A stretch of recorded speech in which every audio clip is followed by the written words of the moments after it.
Bom dia, pessoal, tudo bem? Hoje vamos começar um novo estilo de vídeo aqui no canal que eu vou chamar de Bom Dia Bitcoin, que são as análises que vou fazer na parte da manhã, no sentido de elucidar algumas coisas que aconteceram nos dias anteriores, ao mesmo tempo que a gente pode talvez fazer um preditivo para o que pode acontecer no dia de hoje e até talvez amanhã. Mas sabendo que, né, deixando claro que qualquer preditivo pode ser frustrado. O que nós fazemos aqui no canal são hipóteses baseadas em evidências, né? Hipótese baseada nos dados em que nós temos acesso, né? Posso, por exemplo, baseado na análise técnica em alguns indicadores, é, dizer que o Bitcoin vai subir até os 100 mil dólares até amanhã, por exemplo. Só que daqui a pouco, do nada, algum investidor baleia, né, que está segurando seus bitcoins há, sei lá, 10 anos, pode soltar 10 mil bitcoins à venda e afundar o mercado. Ou então acontecer a mesma coisa, né? Eu falar que o Bitcoin vai voltar lá para a região dos 15 mil dólares e, sei lá, a Grayscale ou a BlackRock entrar comprando pesado aí e alavancar o preço.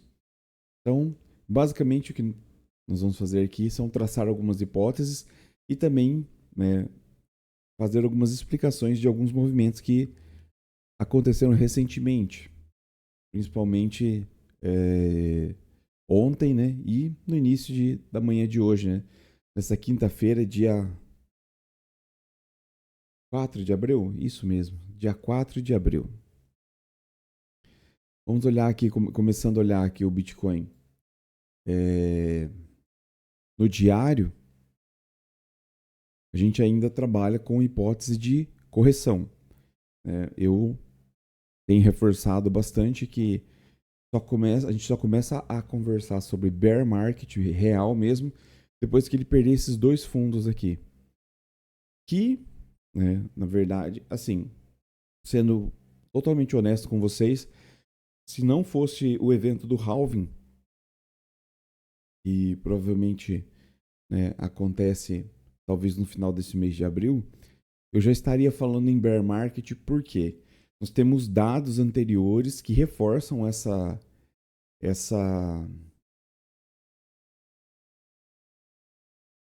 hipótese, digamos assim, né?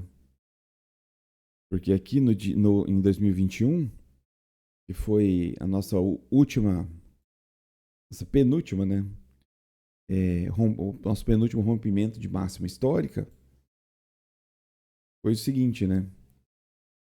O verdadeiro rompimento ele foi isso daqui. Se a gente analisar força compradora, certo? Se a gente for analisar preço, a gente sabe que é isso aqui.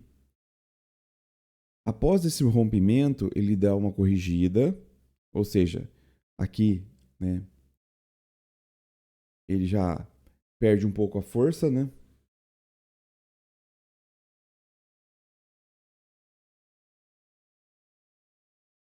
Vamos, vamos desenhar, né? Que é mais lúdico, melhor para ilustrar. Aqui nesse topo, né, a gente vê que ele forma um topo dentro do IFR, mostrando a total força do movimento, né? Provavelmente dessa última pernada aqui de alta. E aqui a gente já vê tanto o preço quanto o IFR, né, já dando uma enfraquecida. Porém, quando ele vem aqui e rompe, né, a máxima histórica, a gente já vê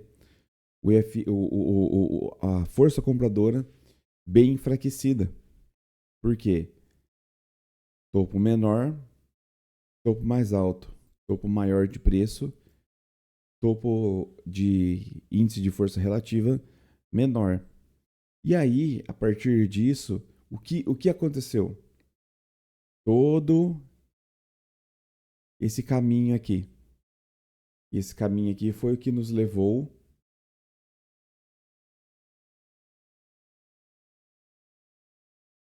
até a mínima disso tudo aqui. Foi essa gigante linha de tendência e foi até os 15.300 e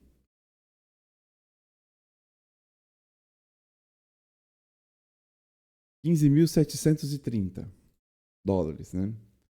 Então, ou seja,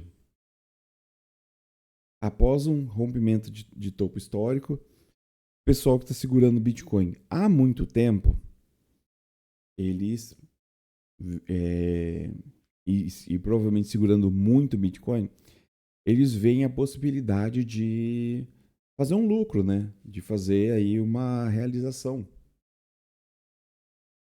E isso, dependendo da quantidade é, que é vendida, causa esse movimento, né? Porque ele empurra o mercado para baixo e o pessoal que entrou recentemente, digamos assim, né, deve ter entrado nessa região aqui mais ou menos, ou até entrou aqui nessa região achando que ah, não, o Bitcoin vai voltar a subir, vai para 100 mil dólares. Eu lembro essa, nessa época que tinha um influenciador de criptomoeda, tem um canal no YouTube, não vou falar o nome dele, porque eu sou uma pessoa ética, coisa que ele não é, mas que recentemente aí ele perdeu 1 milhão de dólares na sua carteira por ficar é, pegando airdrops duvidosos, né? Que possibilitam invasão de carteira, esse tipo de coisa. Por isso, se você tem outras criptomoedas a não ser o Bitcoin, um conselho que eu te dou é separe as carteiras. Bitcoin é Bitcoin. Você pode criar em uma carteira virtual, né? No caso, por exemplo, na Trust Wallet, você pode criar várias carteiras, né? Então você cria uma carteira onde você armazena seus bitcoins e a outra carteira você pode armazenar as suas shitcoins, as suas meme coins, as suas altcoins, que aí não vai ter problema, certo? Mas nessa época eu lembro que esse mesmo influenciador ele ficou fazendo vídeo e falando que Bitcoin era 100 mil dólares. Né? Bitcoin ia vir para 100 mil dólares. E muitas pessoas caíram nisso, né, e acabaram talvez tendo seus prejuízos. E o mesmo influenciador, quando chegou nessa região aqui,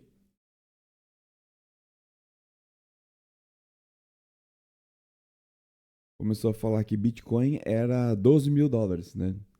E aí a gente está esperando até agora os 12 mil dólares do Bitcoin. Enfim, se a gente observar, né, todo rompimento de máxima histórica, ele provoca essa liquidação, basicamente em massa, digamos assim, porque as baleias puxam os investidores normais, as pessoas normais, que provavelmente entram no topo do movimento e aí ela entra em pânico, né? É aquele caso do ciclo de mercado. Nós formos analisar o ciclo de mercado, ele começa com o smart money, daí a confiança, né? Que seria o pessoal começando a enxergar o ativo. O smart money é o pessoal que entra primeiro, quando vê a oportunidade de compra real mesmo, quando o ativo está embaixo, ou as pessoas que vêm comprando toda uma queda de um ativo. Por exemplo, eu tive alguns clientes, né, que eu faço análise, faço algumas orientações e tal sobre Bitcoin, e eles vieram comprando basicamente toda essa queda.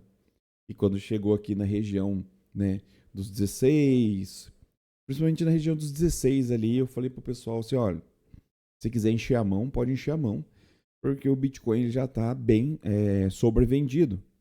Ele já está sobrevendido, significa que o preço em relação à sua valorização e capitalização de mercado, ele está barato. Eu falei, não, pode encher a mão. Né? E alguns encheram a mão e surfaram toda essa nova alta e novo rompimento de máxima histórica,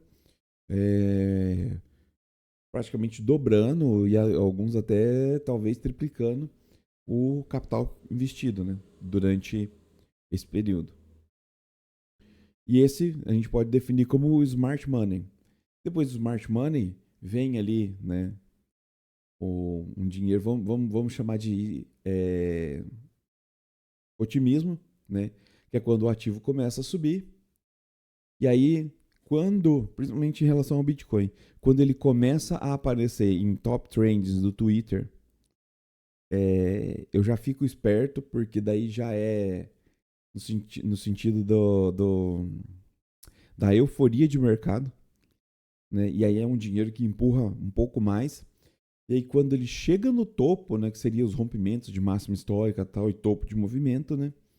As pessoas que entraram com o Smart Money, eles geralmente fazem essa liquidação. E essa liquidação, para as pessoas que entraram na euforia, causa o pânico do mercado. Ou seja, eles entraram provavelmente ou nessa pernada de alta aqui, ou nessa última pernada, né? Surfaram isso aqui, algumas pessoas talvez entraram aqui e ele subiu só um pouco e aí depois ele despencou. Quando o mercado despencou, porque algumas pessoas liquidaram uma grande quantidade de bitcoins, pessoas que seguram bitcoins há muito tempo e tem muitos bitcoins, então, sei lá, pode liquidar, sei lá, 100 bitcoins, 200, 300, 1000. Eu vi casos de liquidação de 10 mil bitcoins, né? Isso aí, liquidação de 10 mil bitcoins empurra consideravelmente o mercado para baixo. E aí essas pessoas que entraram no final do movimento, elas entram em pânico. E aí esse é o pânico do mercado. E aí no final do pânico do mercado, que foi quando rompeu esse movimento aqui para baixo, seria, né, esse último suporte aqui para baixo, aqui já acaba o pânico e começa o desânimo, né? E as pessoas acabam ficam desacreditadas no Bitcoin. E aí, quando as pessoas normais ficam desacreditadas no Bitcoin porque ele está caindo, é quando o smart money começa a voltar. Ou seja, o smart money do Bitcoin, ele entra sempre na queda ou em preços extremamente baixos. Por quê? As pessoas enxergam uma oportunidade de compra. Então, daí esse pânico é, empurrou o mercado para baixo e o mercado fez, né, toda essa corrigida aqui. Toda essa corrigida aqui provavelmente são pessoas que entraram em final de ciclo de mercado liquidando, né, as suas compras porque ficam desanimadas, né? Falar, não vai voltar pelo menos ao topo histórico, ou pelo menos até onde eu comprei, e muito menos vai voltar para onde aquele influenciador falou, né? Se nós olharmos aqui, por exemplo, o rompimento de máxima histórica anterior, que aqui é no ano de... Oh, perdão, gente. Eu uso o TradeView gratuito ainda porque eu não costumo fazer trade, né, no Bitcoin. Bitcoin eu sou hold eterno, né? Foi aqui no mesmo ano de 2021, né? E aí ele fez a mesma coisa, né? Ele corrigiu, só que no mesmo ano ele ainda voltou a, a subir e romper uma máxima histórica. E detalhe, né? Um outro detalhe importante. Isso aqui é um movimento de rompimento de máxima histórica no ano posterior ao halving de 2020. Ou seja, acho que o TradeView ele não vai até 2016 aqui, né? 2016 é aqui, ó. 2016 a gente sabe que foi o outro ano do halving. 2017 nós tivemos topo histórico. Depois do topo histórico vem o movimento de queda. 2020 a gente sabe que teve outro halving. Então aqui a gente tem o período de 2020. Eu não lembro exatamente quando foi a data ou pelo menos o mês do halving, né? Mas a gente sabe que daí no ano seguinte nós tivemos dois rompimentos de máxima histórica, né? Um em abril de 2021 e um ali em novembro de 2021.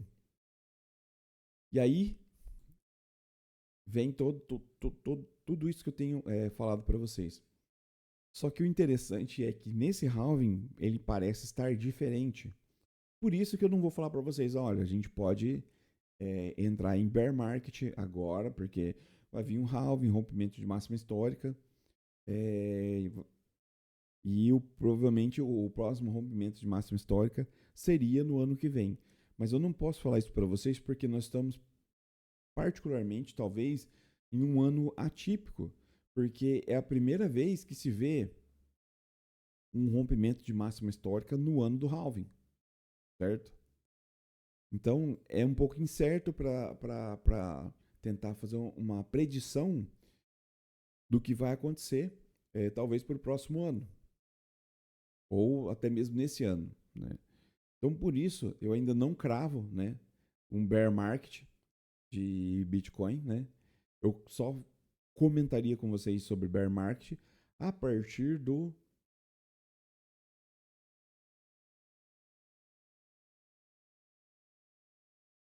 vamos arredondar aqui, a partir do 61.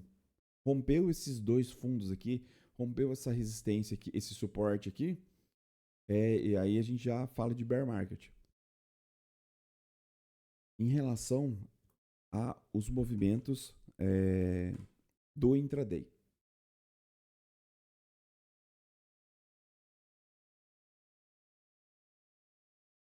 Nós tivemos ontem aqui uma tentativa, né, de correção desse movimento aqui.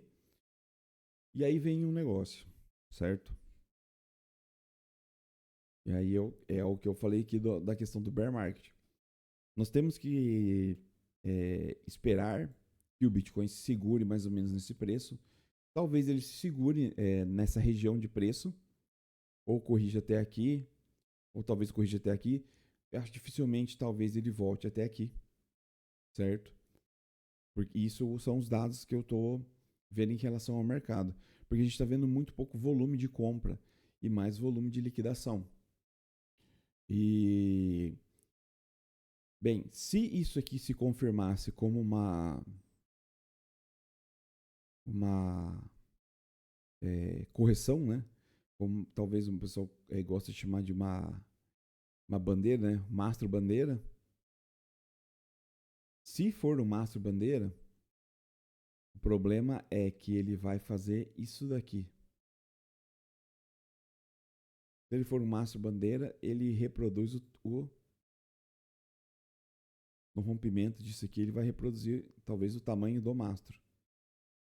E aí, se isso acontecer, a gente já quase fala de bear market, né? Porque aqui a gente tem esse preço importante aqui que é o 61018, né? O 61. Só que ele rompendo, né, essa região aqui do 61700, a gente já fica muito preocupado em relação aí uma forte correção. Mas, né, com tudo aquilo que eu já comentei com vocês aqui anteriormente nesse vídeo, por ser ano de halving, e esse halving está um pouco, talvez, atípico, porque rompimento de máxima histórica no ano do halving talvez não seja muito comum. E a gente precisa realmente observar com muito cuidado o que vai acontecer com esse mercado. Podem surgir grandes oportunidades de compra conforme o mercado ele vai sinalizando, né, uma liquidação massiva, ou seja, o pessoal vendendo pesado no mercado. Só que ao mesmo tempo, quando estiver próximo do halving, pode acontecer uma compra massiva, no sentido das pessoas entenderem que o halving nada mais é do que o Bitcoin cortando a sua inflação pela metade. Porque relativamente o fator da inflação é o aumento de emissão. No Bitcoin, ele é totalmente o contrário, ele é deflacionário. Por quê? A cada 4 anos, a sua emissão é cortada pela metade. Diferente da moeda fiat, que são as moedas fiduciárias, que tanto o euro quanto o dólar e principalmente o real, quando o governo, o Estado, né? Vamos se referir como Estado. Quando o Estado decide, ele imprime a rodo. E o Bitcoin ele já é o contrário. A cada 4 anos existe o corte pela metade da sua emissão. Então, talvez, se as pessoas já começaram a entender isso, elas também vão entender que a partir desse halving vai ficar mais difícil de você adquirir Bitcoin, porque vai ter menos Bitcoin no mercado, né? Vai ter uma emissão cortada pela metade, ou seja, menos Bitcoin em circulação. E cada vez menos Bitcoin em circulação. Porque muitas pessoas estão começando a entender que Bitcoin é uma coisa que você compra e não vende. É um ativo assim, devido ao seu lastro, né, em si mesmo, por ser finito. E aí esse caráter deflacionário também, eu enxergo o Bitcoin como uma futura reserva de valor. Futura. Porque ele ainda tem muita oscilação. Mas enfim, para hoje, talvez o Bitcoin continue fazendo essa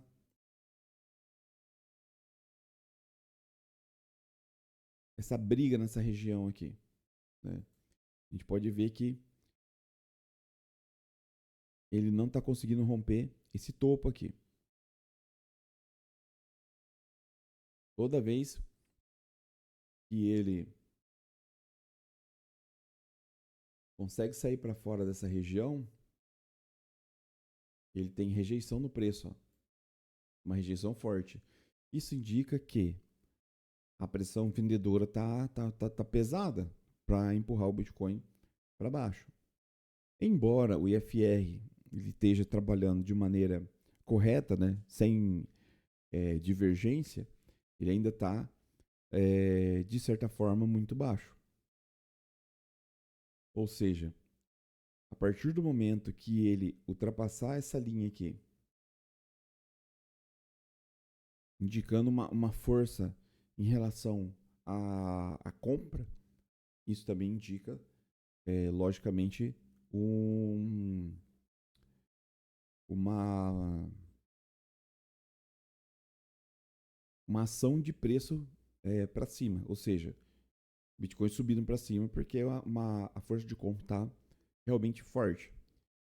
Então, isso a gente precisa observando o mercado dia a dia para ver como ele se comporta. Olhando, né, o que eu tenho aqui, as cartas na mesa, digamos assim, eu não vejo isso acontecendo tão já.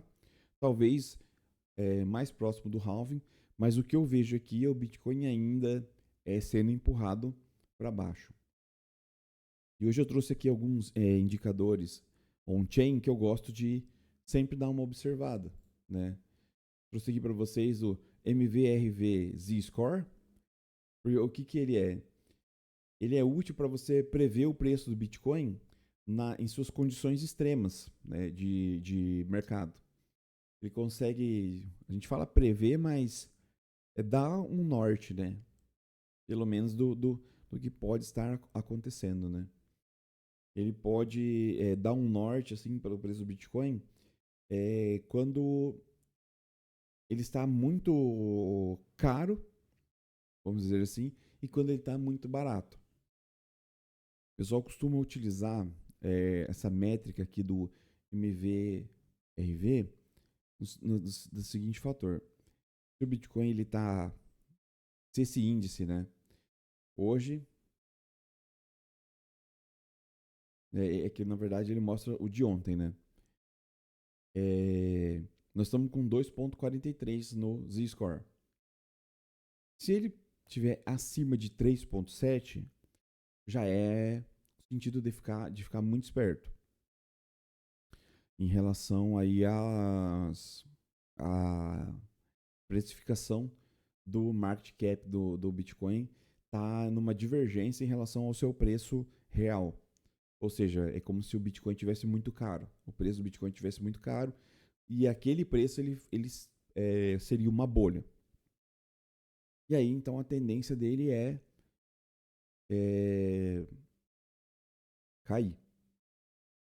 E aí, ele abaixo de 1, quer dizer que o Bitcoin está muito barato. Quando nós podemos observar aqui? Olha, em 2018, na verdade, foi na máxima histórica, né? De 2017, um ano depois do halving de 2016. Bitcoin ele atingiu, né, um Z-score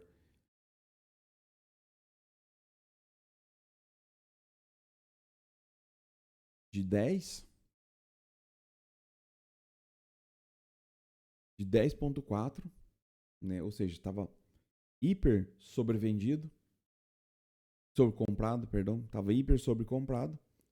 E aí quando nós observamos o fundo, ele estava já com menos 48, ou seja, estava super sobrevendido, ou seja, estava barato para comprar. E isso alavancou aqui, ó, um Z-score em 7, que empurrou o mercado para baixo. E aqui um Z-score em menos 32, que acabou empurrando o mercado para cima. Ou seja, em relação ao preço do Bitcoin e ao market cap, ainda está tranquilo. São mais assim fatores pontuais que podem fazer com que o preço do Bitcoin seja empurrado para baixo. Um fator pontual é o rompimento de máxima histórica, que faz com que as pessoas que estão esperando há muito tempo para vender seus Bitcoins acabem liquidando uma parcela deles. Isso empurra o mercado para baixo e que gera pânico e as pessoas que entram, tudo aquilo que eu já expliquei, né? Mas também pela proximidade do halving, e esse halving está parecendo ser um pouco diferente do que os halvings anteriores,